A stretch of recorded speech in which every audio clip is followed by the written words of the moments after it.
When the gates dropped for the first time last season, 4 champions and 1 wonder kid were expected to fight for the 2002 title. Number 111, Grant Langston, led early, but the 2001-25 World Motocross champ was immediately pressured by number 259, James Bubba Stewart. The 16-year-old wonder kid, Stewart, would hound Langston for a few laps and then make his move.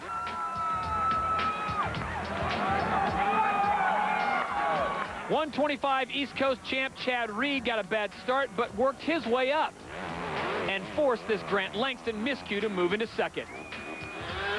However, when the dust settled, history was made as James Stewart became the first African-American Moto winner.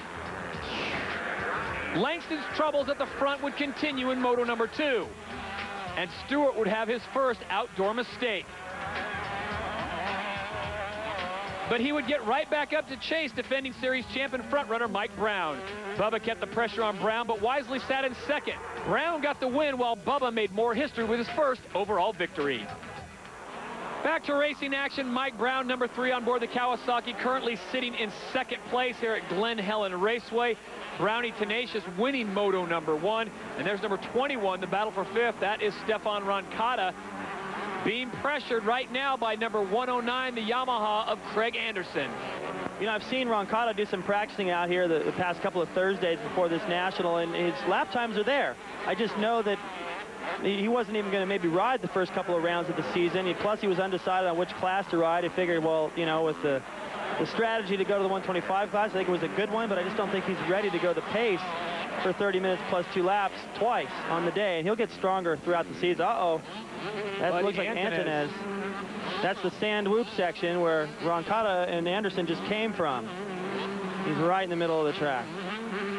Well, and thankfully the track guys are out there protecting Buddy Antonez, who is not getting up quickly. That's terrible to see. He had a great Moto 1 run. It looks like his day is done here in Moto number 2. Meanwhile, the battle for 6, and again, another KTM in there. Looks like this time Brett Metcalf having battles one more time with Craig Anderson. And those guys just, Sorby and Metcalf having no... Anderson was just in the way right there, really. I don't know if he's riding tight or he obviously couldn't see a moment ago. He's pulling up, he's lifting his hand to get those roll-offs off. But once again, Sorby, the man on the move, look how fast he went down and just railed that corner at the bottom of the hill, which equates to another couple of miles an hour up the hill. So he's on the gas and choosing the right lines and moving forward. Eric having a good day.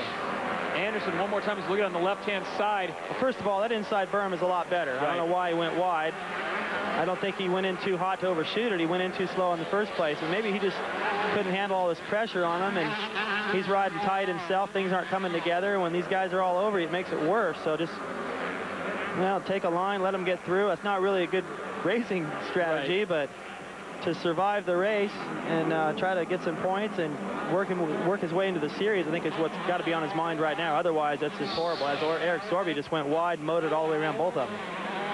Grant Langston, last lap time there, you see it at 2:47, which is pretty good considering the condition of the track and the heat, the dust, everything else that's going on. And probably the biggest heat he's feeling right now is from number 3, Mike Brown, the winner of Moto number 1, who is just flying down the hill, trying to close in on Langston, your leader. That's it. You got to jump those braking bumps. If you hit one of those with the rear wheel, you're over the handlebars for sure. And that's, you're just, even on the brakes down that hill, you're still picking up speed.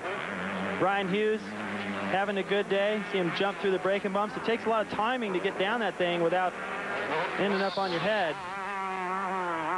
Speaking of which, Mike Brown trying to get over that step up. The 125 is just not quite enough power to get all the way over it. Langston cleared it pretty clean. And all it takes is a spot or two around the racetrack like that where Langston can make up his time and he can keep Brown off of him the rest of the race. Number 21 is Stefan Roncada on board the Suzuki right now. We spoke about him just moments ago as we look at our running order. It's Langston, Brown, Hughes, and Brandis. We'll be back with more after this.